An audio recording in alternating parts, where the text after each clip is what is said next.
So here is a group of Morans that we got to visit, but before I go into the details of the meeting, I just want to describe or rather help us understand who a Moran is.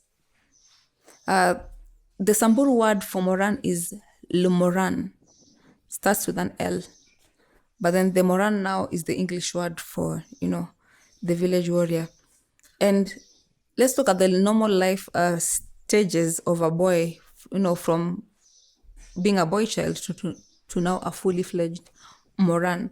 So young boys at the age of 10 to 14 years are not qualified to be Morans yet. And at that point, they're simply boys in the community. And that means that they're not entitled to any serious roles. At the age of 15 years, they're now permitted to graduate into the stage of being a Moran. But this does not happen automatically. There are ceremonies, there are events, there are things that happen. One of the major events being the mass circumcision. The mass circumcision normally happens in 10 to 15 years of their lives. And let's take this group of young boys who now want to graduate into being Morans. As part of preparation, they are expected to collect gum arabica from Mount Nyiro, which when you look at the distance from Lolkuniani village to that Mount Nyiro, that is 200 kilometers away. You are not expected to ride any bicycles, take any vehicle. You have to walk back and from that mountain, but also carrying gum arabica.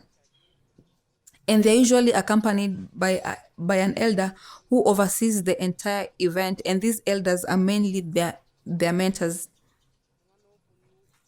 During this period of preparation, they dress in sheepskin, which is specially made and smeared with charcoal that is mixed with a fat from sheep. And this gives the skin or the hide a black color. And they're expected to put on this and with some special types of beads. And it's very easy to know a boy who is supposed to be circumcised. So after the circumcision ceremony, which is done by a specific person, an elder who is skilled in that, there are other ceremonies, some rites or other rituals that have to take place before this young Moran is finally graduated into, being a fully fledged warrior. The final age set is named by an elder who is also a mentor. And that is what now, brings them to that age of being a Moran.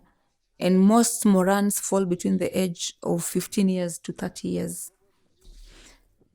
What really happens after the ceremonies? Because from the time of preparation to the time of actual graduation into a Moran, that takes like 1 year of ceremonies and rituals and events. And we have had cases whereby some young men have, dropped out of school because for an entire year they are having ceremonies to participate in.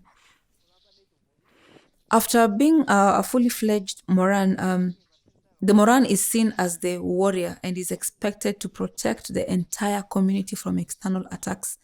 The main attacks that you get are cattle raids from other communities, and we also have the attacks from the wild animals, and they are the warriors, they are the main defenders of the communities. At this point, they do not eat in the manyata, except they can only take tea or milk. And even in the taking of the milk or tea, they have to take with other Morans, not as an individual. They eat their main meals in the bush. Why do they spend considerable amount of years just living in the bush and taking care of the livestock, mostly cattle?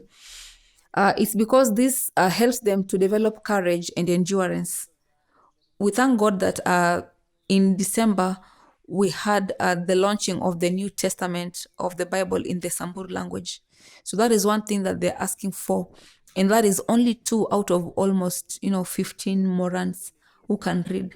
So that means there's a need for audio Bibles.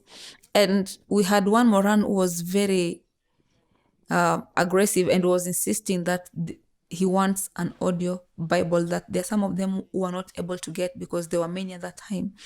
And at this point, we have no option but to assure them that we will make sure that they get some audio Bibles. And one of the team members from Alderwood asks them, like, why do you need a Bible? Why do you need an audio Bible? And there's this interesting response from one of them that says that it's because I want to hear what is inside that audio Bible, because I know that there's information about God that will touch my heart. And that is the word for the day, that there's someone who needs a word to touch their hearts.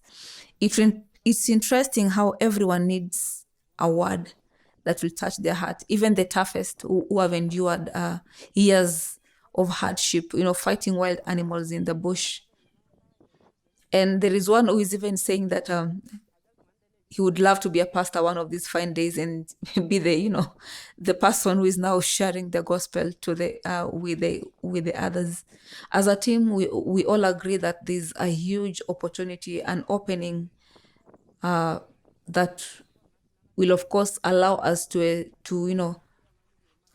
preach the gospel here. And another comment that came up from the Morans was that one of them was saying that they've